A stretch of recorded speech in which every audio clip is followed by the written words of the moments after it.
Wali Kota Ambon Richard Lohanapesi menginginkan dana desa bisa terserap maksimal sesuai tujuan pemanfaatannya demi pemerataan pembangunan dan kesejahteraan masyarakat di perdesaan. Hal itu disampaikan Wali Kota Richard Lohanapesi saat membuka rapat evaluasi penggunaan dana desa dan alokasi dana desa tahun 2017 dan persiapan pelaksanaan dana desa dan alokasi dana desa tahun 2018 di Ambon, Rabu 7 Februari. Menurutnya, penyerapan dana desa untuk kepentingan masyarakat sejalan dengan visi misi mewujudkan masyarakat Ambon yang sejahtera. Dan oleh karena itu, seluruh raja dan kepala desa diminta untuk mendukung para pendamping desa maupun menyusun program-program pro-rakyat yang bisa disinergiskan dengan penyerapan dana desa sehingga saling sejalan dan bermanfaat. Ditekankan program pembangunan yang disiapkan harus menyentuh kepentingan masyarakat, terutama untuk tujuan pemberdayaan. Hal tersebut diarahkan jangan sampai terputus dan berkesinambungan sehingga bisa memberikan manfaat bagi seluruh masyarakat. Pemerintah kecamatan maupun desa harus mengoptimalkan fungsi pendamping yang telah dilatih, mengawasi penggunaan dana desa agar pengelolaan dana desa lebih baik dan terarah serta terhindar dari potensi masalah.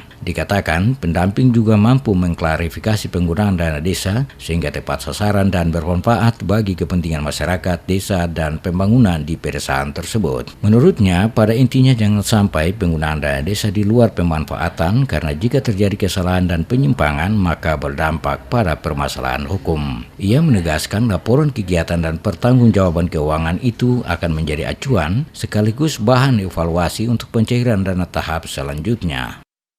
Bayangkan itu dalam rapat kabinet, lalu itu Presiden tanya kenapa Ambon nggak bisa? Kalau saudara bilang kata Ambon dapat award, sudahlah. Ini malunya nggak ketulungan.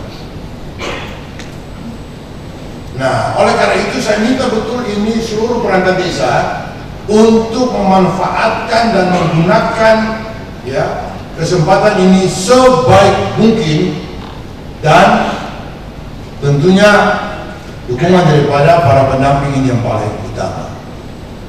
Wali Kota juga menambahkan untuk tahun 2018 jumlah dana desa yang dikucurkan oleh pemerintah Kota Ambon bernilai ratusan miliar karena jumlah desa maupun negeri yang akan menerima DD maupun ADD sebanyak 30 desa atau negeri dengan asumsi satu desa menerima dana desa mencapai 1 hingga 2 miliar rupiah. Oleh karenanya, Lohanapesi kembali mengingatkan kepada kepala desa dan raja negeri yang ada di wilayah Kota Ambon dapat menggunakan dana desa benar-benar semaksimal mungkin sesuai kebutuhan masyarakat setempat serta mengutamakan sistem kelola swadaya masyarakat agar lebih efektif dan memiliki kualitas yang baik. Sistem pelaporan yang baik harus diperhatikan mulai dari perencanaan, pelaksanaan hingga pelaporan dan evaluasi harus benar-benar maksimal.